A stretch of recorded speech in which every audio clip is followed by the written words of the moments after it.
Hi, and welcome to the Zen Supermom podcast. The episode today is for you if you're noticing that whenever your kids trigger you, the emotions are running high, you're getting stressed out, running out of time, kids are not listening to you, not respecting you.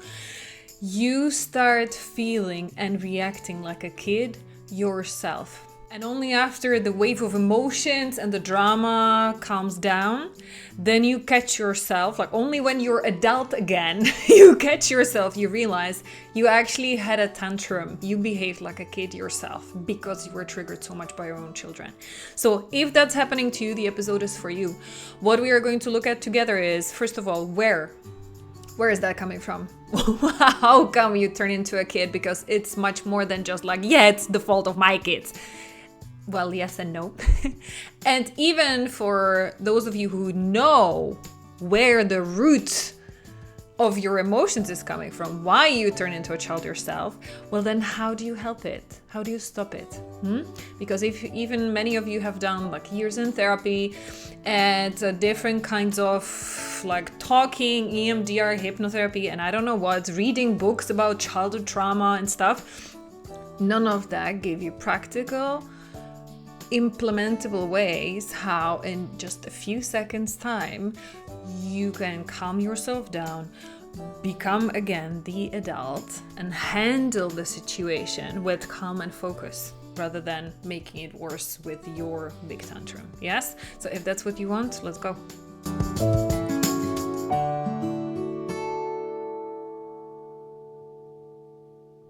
Hi, my name is Elena. I often call myself a mommy tantrum specialist because I used to be specialist at yelling at my daughter since she was about 1 year old.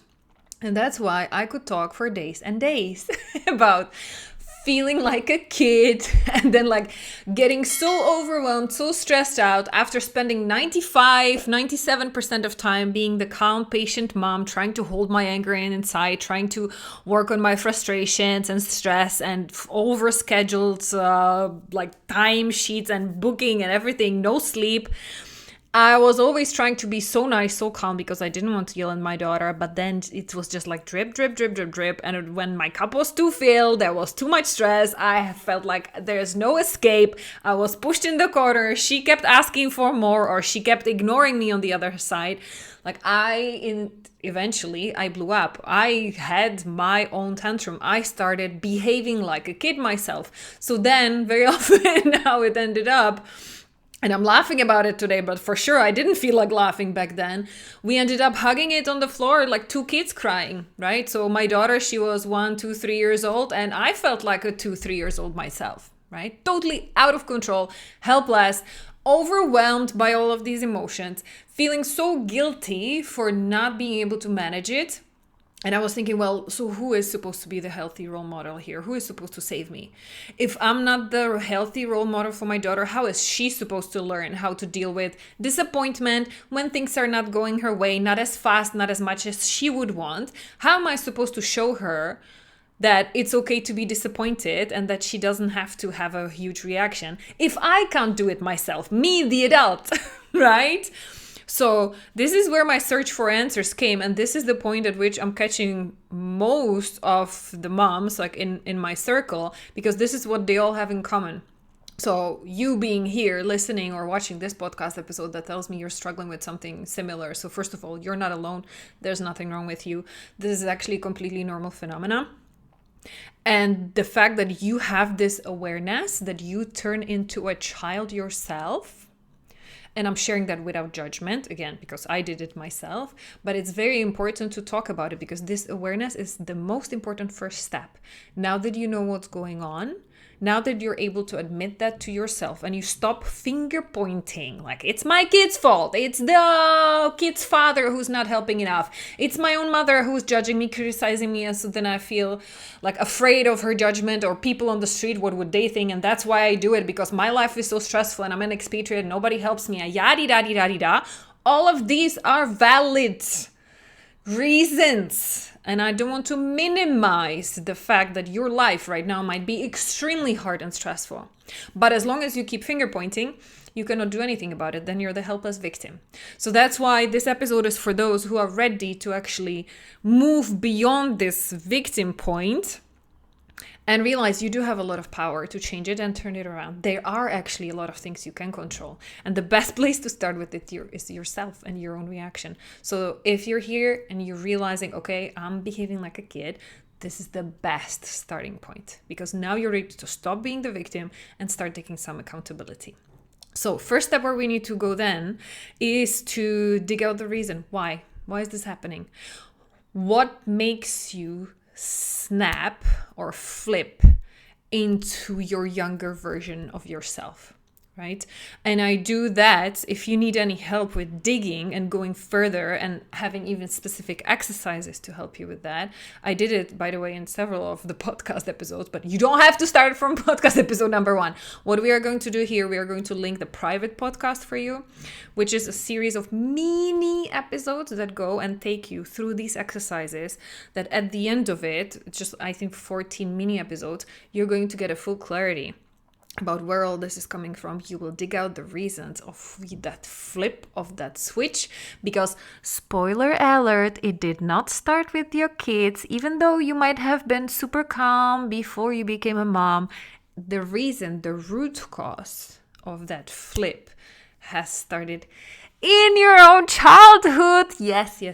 Okay, so I'm going to fast track this part because there are many of you who already know that, who already realized that, okay? So just as a reminder, if you have not dig out the reason of your uncontrollable anger and switching into being a kid, go and follow that private podcast. It's free. It's always there for you. There is no expiration on it, so just go at your own pace, okay? Now, after you realize what the reason is, okay, you need the next step, what to do about it. Because I'm getting emails every single week from moms who have done decades of talk therapy, years in hypnotherapy, EMDR, CBT.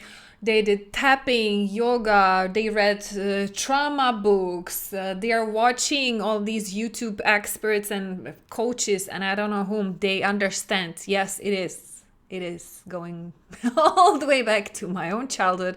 It is because of what happened to me. All those situations when I did not feel good enough, not respected, not heard, not valued, not important really. And all of those times when you were given very conditional love. So there was a list of conditions you had to fulfill, a certain way of how you had to be, what kind of behaviors were allowed, were accepted, or you were rewarded for. And then on the flip side, all the things and emotions that were forbidden because you were either judged, punished, criticized, or threatened if you were displaying any of these bad emotions or behaviors, right? So yes, this is where it all goes down to. And that's why then realizing that's the root cause, that's then what the solution needs to be based on, okay? So what to do about it, how to stop being the kid, how to remain in your adult brain with focus, with unconditional love to your children, how to do that, then that's your answer. You need to heal that part of you. You need to heal that part of you who takes over, who still until today feels not heard, not respected, not worthy of unconditional love, afraid of being judged and criticized and deemed like not good enough, rejected, left alone, abandoned, right? That's what needs to be healed. And yes, I can hear you. I've tried everything. I've tried so many things. Nothing helped me. Usually the reason why nothing helped you is, first, you were not given practical tools. Maybe it was just like analytical talking about it, analyzing the situation, but you didn't get practical tools on how to connect with that part of yourself. Okay, so online there's a lot of talk about inner child healing. But I even met women who told me, I did some inner child work with my therapist, psychologist, counselor, but still I'm being like drawn into the reactions and anger, uncontrollable emotions, explosions. Well, if that's the case, it's because you were not given tools that you actually can keep applying and practicing. Because if there's one thing I can tell you, yes, once you find the right tool, it works fast. However, the caveat is, this is something that needs to be practiced over time. Yeah, you might get some initial results in the first few sessions. Like our clients get results already in the first 2 sessions, but that's because in combination with their one-on-one sessions, we start practicing mental fitness, which is rewiring your brain to go from the triggered state, the alert, I sometimes call it like the Nina, Nina siren in your head, like danger, danger, danger, panic, panic. Going from the panic button back into that part of your brain that can be calm no matter what drama is going on around you, because you keep laser focused on finding the solution. So rather than focus on like all that drama, all the bad things happening, everything, all the triggers from your past, how, people are disrespecting me, they are judging me, how dare you, I did so much for you, and I'm sacrificing my life, and I'm doing so much, and you cannot even blah, blah, blah, blah, blah, blah, blah, blah, blah. All of this is going on outside. But through practice, conscious rewiring your brain, because it's very normal to go on the autopilot and freak out and make it personal.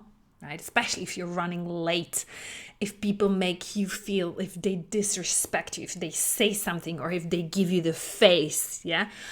It's very easy, very natural to go into the triggered state, but that's why we need to work with your brain to actually be able to keep it cool. Because if anybody from like martial arts or even diplomacy, we can see so much in politics going on where people are losing it and their emotions are taking over. It's because of this psychological war. This is psychology 101 in negotiations, like with politics or with terrorists, with criminals. This is number one psychology. You cannot let those big kids-like emotions take over. And I'm not saying you should be hyper analytical and emotions make you weak. I'm not saying that.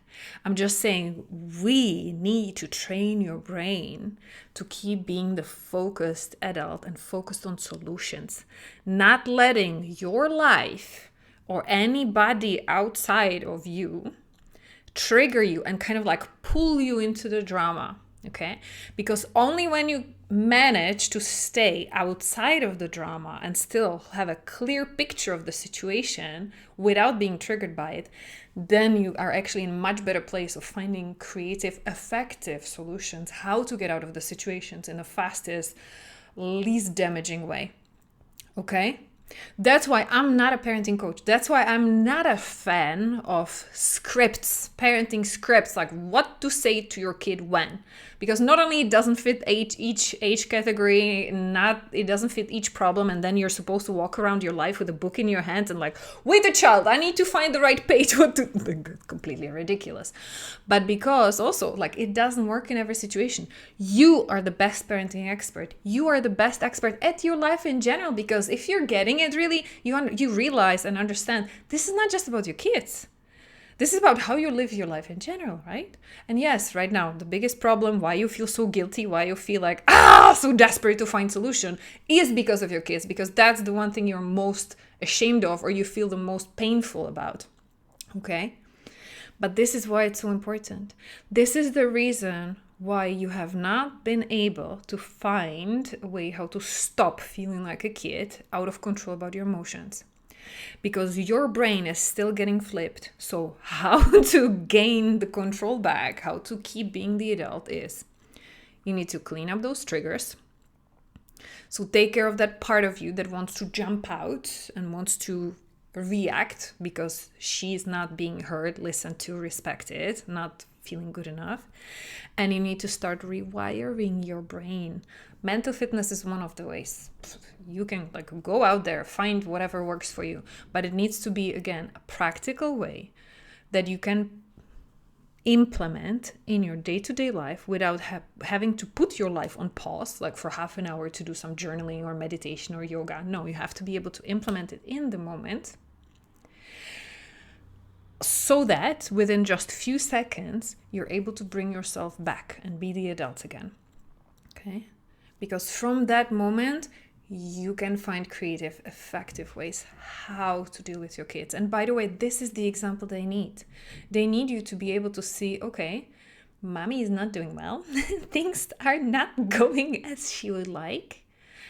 And yeah, she's able to take it. She's not breaking under the pressure. She's not losing it. She's actually showing me, like, yeah, she can be angry, but at the same time, she's not going to use her anger to hurt me. Yes, I made a mistake, but mommy is not going to, like, it's not the end of the world. It doesn't mean that mommy is going to stop loving me. Because, hand on your heart, isn't that what you wish your parents would have done when you were little? Because usually who comes to me is people from two extremes. Either like me, they had a mom who was momzilla as well, who was yelling. Or you had a super people-pleasing supermom who had no boundaries, never yelled, always did everything for everybody else and self-sacrificed, always put herself last. And so now it makes you feel like you need to do the same, otherwise you're not good enough. And that standard she set for you, that bar she set for you, is just unrealistic.